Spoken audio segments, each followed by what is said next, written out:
think running a day spa is all massages and relaxation?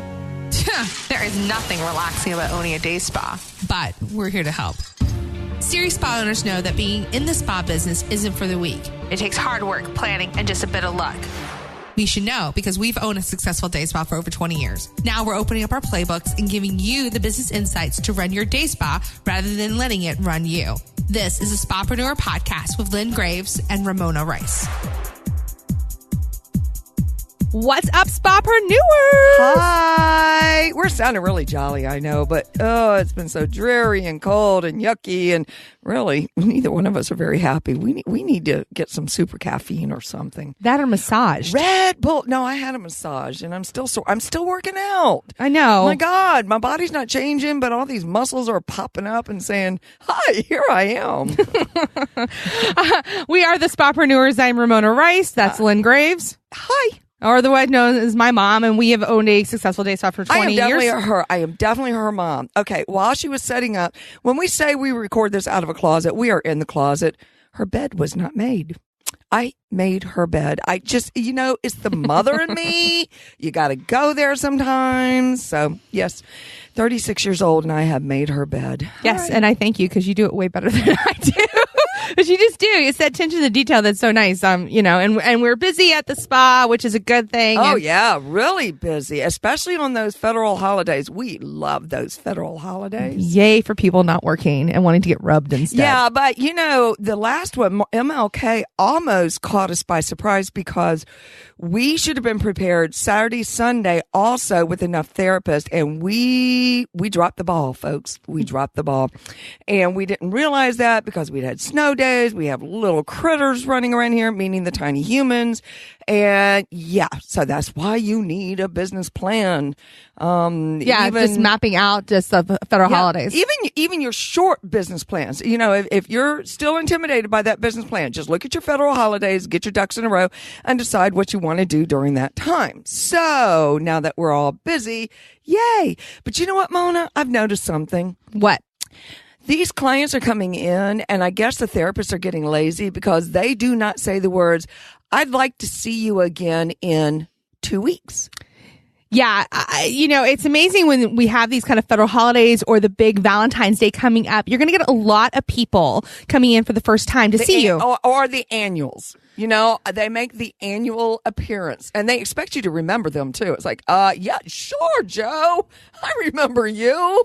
Yeah, it's like those twice-a-year Christians that come for just Christmas and Easter. Yes, they're welcome. Yes. Yeah, but, and we like them. And at the Church of Massage, we'd like to see you in the congregation a little bit more often. Yeah, we'd like to see you there pretty much all the time. And so it's your job as therapists, it's your job as spa owners, as estheticians. You must prescribe. And I know that word seems weird because we're not allowed to prescribe. And there's a careful line there because we know that we do not diagnose. We have scope of practice, blah, blah. But folks, you must, the hard part's getting them in the first time.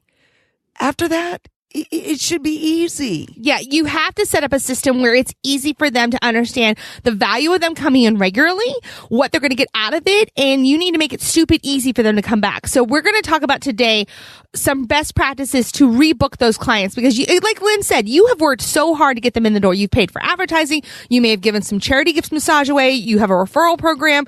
Just getting them in the door is usually the hardest thing to do, and now it's your job to get them back. Absolutely. Now, there are some, they're just not going to do it. They come in when they want to. They come in once a year. But there are many, many, especially as the baby boomers are still aging and we've got all the other generations coming up that are recognizing that massages aren't just, ooh, that feels good. They're recognizing that, ooh, this is good for me. Yes. So I'll give you an example. I just recently had a massage with one of our massage therapists. His name is Jedi. We talked about him last time. He's very yummy looking. He's big and buff. But he is a fantastic massage therapist because as a lot of you know, I'm on my computer constantly. We know what ergonomics do. It's bad. My shoulders are hunched over. And so 90 minutes of mostly it was pain. And it relieved me. But here's the thing, and he might not have done this for me because, again, I own the day spa where he works, and he thinks I already know. He doesn't do it. Yeah, but he doesn't do this in general, and we're working with him on this. He should have told me, I need to see you in 2 weeks to work on this shoulder, because he specifically mentioned my left shoulder. I had broken my wrist a couple years ago running away from a spider. And oh my God, she was trying to crawl under the spider web so she didn't have to touch the spider, thought the spider moved, jumped, screamed, flipped over the rail, and yes, folks, she broke her wrist. In 2 places. Well, but the spider lived. The spider lived. But what we didn't consider at the time was I probably damaged my shoulder. I mean, think about it. The brace of the impact, the pressure of it probably put pressure on the shoulder. And so now I'm having issues with my, I'm getting headaches, and I see chiropractic regularly and massage, but I'm on my computer all day long. So I am a prime case. Let me mention, it was her left side. She's left-handed. That's her dominant. So keep that in mind. This whole situation, guys, is prime for a regular repeat client. And it's not like she's got to pay for it, It comes out of the company funds. But even then, even if I weren't, if I'm getting relief from it, it's cheaper than going to a doctor. Absolutely. And better terms. He looks better. It feels better. We could go on and on. So this is the problem with Jedi. God help us. We're going to tell Jedi we're talking about him. He'll be okay. Is that I got him after he was working for a chiropractor who we dearly love. And I got him working every other week because he wants to be a stay-at-home dad to his twin girls. Great.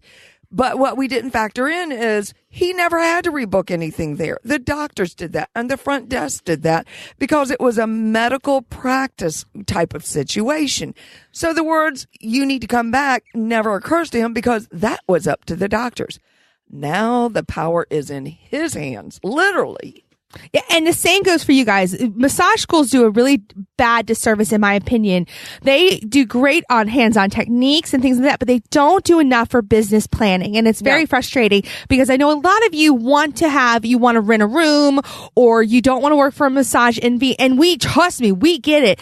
But in order to build a steady clientele, you have to know how to rebook them. Well, and that is I think the biggest fear of any therapist coming out of school or anybody that's been there the first year is, how do I get my clients? How do I build them up? Well, we've been telling you how to go out and get clients. And if we hadn't, please email us and we'll correct that situation.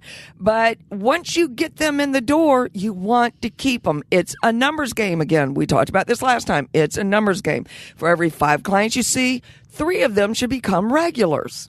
And regular can mean once a month. It can mean every other week, sometimes once a week. And if you set it up, so this is how De-Stress has set it up. This is how Mom set it up years ago.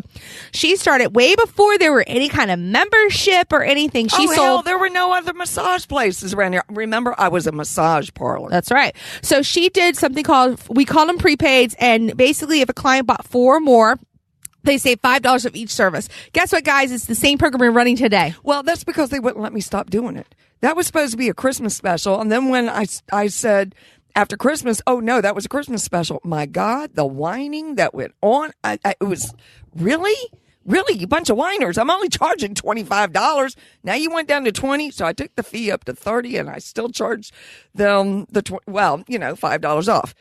I charge a little bit more now. Yeah, a lot more actually. But by doing that, what you're doing is you're creating a habit. And that's what you really need to do. Massage, we have our de-stressors. That's what we call them. Mm-hmm. They are habitual. We know when they're coming in. They know when they're coming in. Some of them don't even need confirmation calls anymore. They know that is their spot and that is their therapist. Oh my God. And take their spot and you're dead meat. Mm-hmm. Oh Lord. They will whine and pout and just be poopy. I'm talking about for 6 weeks, folks. Oh my Lord. Some of them are so ridiculous. Yeah. So if you do something like that, and back in the day when Lynn didn't have a computer system, so we would have large cards, and that would be the client intake form. And on the back, there were these grids. And I forgot about that. Yeah, so we would mark in there how much, if it was a 60-minute massage, and you'd highlight the 4, and then you would cross off. Oh my God, I forgot about that. How many they've used, so you can keep track of it. Now we use, of course, the Millennium system, and it keeps track of it for us, but it makes it so much easier. Oh yes. But here's the biggest key to it all. The biggest key. Try to get them to book before they leave. Yeah, once they're gone, forget it. It's so much harder to get them back in. You're probably going to have to discount to get them back in, honestly. Well, maybe sometimes, but and we've got our people who just, I just don't plan ahead, and you know that about me, and I'll just call. It's like, that's not a problem. Just remember, I get booked up on these days, and we're pretty booked up on the other days, and I just don't want you to miss your spot. And so we try to put a little pressure, but some people, like those people that are always late, there are some people that are not going to book. But however, there are a lot of people, they live by a schedule. You've got to find them. Be polite. So when would you like to come back in again? Not would you like to come back in again? When would you like to come back in again? Or even better, just give them specific times. I have this appointment. You came in 1:00 today. Do you want to come in 1:00 next Wednesday as well? Yeah. Or if they seem the kind of person that didn't have a lot of issues, more about relaxation, just say, it's recommended that you get a massage once a month. Would you like to go ahead and book next month so that we can secure your spot? Yeah, and it's just give them a reason to come back. Give them an authentic reason. It doesn't matter how stress-free a person is. Massage is just good for the soul and the body. Or skincare. I mean, skincare is huge. Oh my God. Let's not talk about skincare. I have not gotten my skin done. And so Kay, I'm starting to look like a friggin' old woman. Kay, I think, has forgotten what my pores look like. And I don't even want to talk about waxing. You've gotten too booked up. I know. We've done too good of a job. Oh my God. I don't like it. Neither do I. I'm going to have to go to somebody else. No, we might need to hire somebody. But no, and like waxing appointments, what happens. No, like, I do my own hoo-ha. I don't even have time to get in there and get waxed. No, I don't do my own hoo-ha. No, that's a professional. It's kind of funny. I wish you could see, we could video it. It's like a dog chasing its tail. It's like, pull, ouch, pull, ouch. Yeah. Pull, ouch. I never catch my tail, though. I don't understand. So you should have, for skincare, you should tell them, look, if you want to treat this acne, if you want to treat this rosacea, if you want results, you're going to have to come in X amount of days. That's a little bit even more critical than massage. Or waxing, seriously, what happens? Okay, this is going to regrow in about 4 weeks. Let's go ahead and get you booked. If you get them booked, they're going to come. They're going to come back. It's why dentist office go ahead and let's schedule you for 6 months from now. And it's surprising to me how often people, when you say, okay, I've got an opening in 2 weeks, let's go ahead and book you. They'll say, oh, okay. Yeah. Let me pull out my calendar. It's like they're so relaxed. They're not thinking about that. And once I've gotten a little bit of a pattern with them, I will say, you know what? You seem to like this spot. Let's secure it so that we have you 8-9 weeks out. And that way nobody else can have your spot. If you can't make it, just give me a call. But otherwise, that way, you have your spot. Yeah. And notice too, I've seen a lot in different message boards and things like that with particularly massage therapists. This is what I hear. I just don't want to be salesy. Guys, you own a business. You own a business. You own a business now. It's education. If you come from it from an education standpoint first, I'm going to do this for your skin. I'm going to do this to make sure you can wear a bikini on the beach. I'm going to do this to make sure your shoulder doesn't hurt anymore. That's education. Absolutely. And what you're really saying when you say, but I just don't want to sound salesy, what you're saying is either one, you don't believe in what you're doing, or two, you are just not comfortable doing it. So this is what I want you to do. Take some of the verbiage that we said earlier about, so let's book you in 2 weeks. I think your shoulder needs more work. Once a month is a good thing for the health of the body. Write it down. Write whatever makes you comfortable in saying it. And then I want you to get in front of a mirror. It sounds stupid, but I want you to look at yourself and I want you to say it until you believe it. Let me give you an example. When I started working with Ruthie Hardy with Ashiatsu Oriental Bar Therapy, she had this mantra. It was sort of like her trademark phrase. And it is Ashiatsu Oriental Bar Therapy. It's the deepest, most luxurious massage in the world. I don't say words like that, folks. I don't say it. I had to say it over. And it's the deepest, I had to sound like I believed it, which I do, but I wouldn't say it this way. Thanks, Ruthie. Deepest, most luxurious massage in the world. So when I teach a class, we say it for 3 days straight until they come out of the class going, it's the deepest, most luxurious massage in the world. You will love it. It's kind of like I just started taking an improv class in Norfolk. Oh God, she's going to drive us crazy. Oh Lord. So one of the things that you have to do in improv is say always do the conversation with yes and. So if Lynn's saying like, the deepest, most luxurious massage in the world, I would go yes and this. And this instructor will interrupt us if we're on stage and we're not saying yes and. And it's not that you continue to say yes and all the time, but it's the practice Ramona, of doing it. You have never had a problem with keeping the conversation going. She didn't talk for the first 3 years of her life. I swear to you, she did not talk. And one day she discovered she had vocal cords. We have not been able to shut her up since. I don't know. When I had the tonsils removed, it was a good couple quiet weeks. You still talked. Yeah, I probably did damage. You squeaked and moaned and groaned. Anyway. But yeah, but that kind of, or again, grab another therapist and do some role playing. Role playing is an excellent way to do that. It is, but that's even harder. And when you drive in the car, say these words until they just become a natural part of what you do. Even the shyest, most reluctant person can figure out how to say, I really enjoyed working on you. I noticed that you had a few more knots in your back. I'd really like to work on those. Let's book it in 2 weeks. Not can we, but be definitive. Close that deal. Let's book it in 2 weeks. Then the client can say, no, really, I have to look at my schedule. Okay, that's fine. Just let me know when you're ready. That is graceful. That's not a personal rejection of you. It's just they're trying to get their ducks in a row. And they may have money issues and don't want to talk about it. That's fine. Number game, folks. Number game. Just keep doing it till you get your clientele. Okay, so let's say we have one of those people that is like, at this time, I don't want to book. You don't forget about them. In a couple of days, follow up. Give them a call. How are you feeling? Are you still feeling? I give it more than a couple of days. I would give it a couple of weeks. And I would probably send them, now this is just me, I would send them an email. It's a little bit less personal, less emotional, I want to say. Mm-hmm. Hey, I really enjoyed working on you. Don't forget, I'm available at these times. I was thinking about you and your shoulder. I've been doing a little bit of research, so give me a call when you're ready. Yeah. And then we have a system. Obviously, we use Demand Force. It is an outstanding program. And every 6 weeks, if a client hasn't been in for 6 weeks or 2 months, it'll send them like a $5 off coupon. Yeah. So you can go through your books and see who hasn't been in a while. Maybe send a $5 off coupon, or maybe just send them an email going, hey, I've got some last minute openings.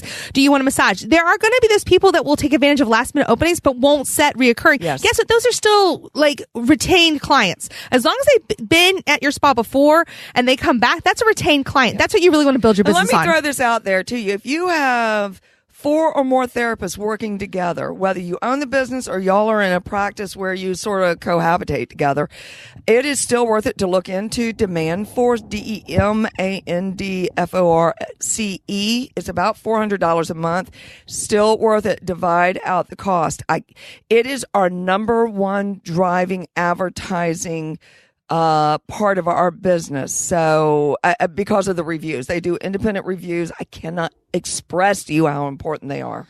Yeah. Or just find some type of program that will allow you to not have to think about it. Only really works if you have an online scheduler. And these days, there's a lot of products out there that are less expensive. Okay. But let me say, because we started out with all of this talking about, it will never replace the therapist saying, I'd like to see you in 2 weeks. I'd like to see you in 6 weeks. I'd like to see you once a month.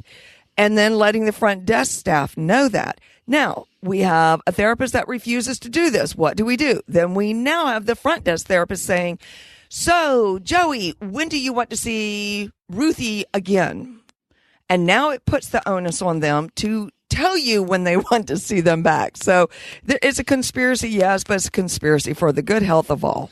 And it's something you as a spa owner really need to look at your therapist and go, if they're not willing to do this little bit for you to get them back in, because really it helps them, then it might be time to start looking for some more therapists. Yeah. I love what a therapist told me years ago, and this really is the bottom line of owning a spa or owning a business, is my job is to get them in. Your job is to keep them. And I tell every one of my therapists that. So impress them somehow, some way, and then follow up. My job is to bring them in. Your job is to keep them. There's nothing wrong with that.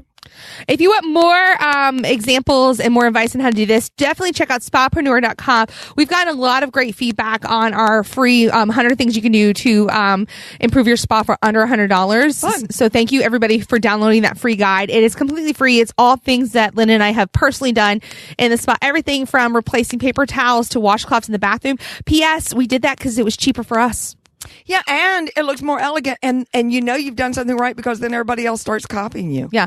Little things like serving spa water. I mean, some of these things you may know and some of these things you may have never thought of, but it's a free guide.